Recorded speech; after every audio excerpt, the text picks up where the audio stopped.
দেখুন আজ হচ্ছে লাল শাক ভাজা।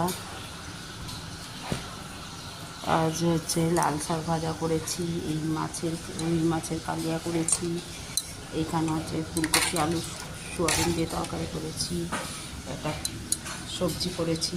এখানে সিম দিয়ে পাতুরি করেছি, শুক্তো করেছি, ডাল ভেজ ডাল হয়েছে।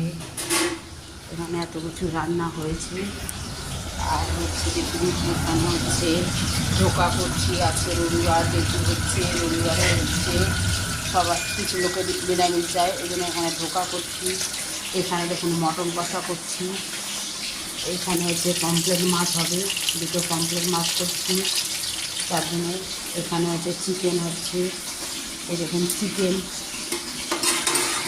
আজ রবিবারের অনেক কিছু মেনু হয়েছে। এই দেখুন এটা হচ্ছে চিকেন করছি, ওখানে মটন করছি।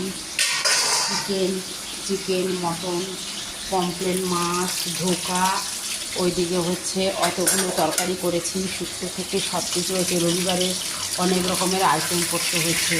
যেহেতু হচ্ছে নিরামিষে যাবে, কিছু লোকের যাবে আপনার আমিষ যাবে, তারপরে কেউ মাছ খায় না তার ডিম যাবে। এই দেখুন কত মেনু রান্না হয়েছে। আজকে এই যে ভাত নাইনে করে 25-30 জনের খাবার যাবে। এই দেখুন এত সব রান্না করেছি। দেখুন মানে এত কিছু ভাজাভুজি, এত রান্না টেবিলের মধ্যে। এই যে প্যাকিং হচ্ছে সমস্ত, এই যে এত খাবার তৈরি হয়েছে দেখুন। আর দেখাতে পারবো না পারবো, ওই জন্য তাড়াতাড়ি করে দেখিয়ে দিলাম একটু।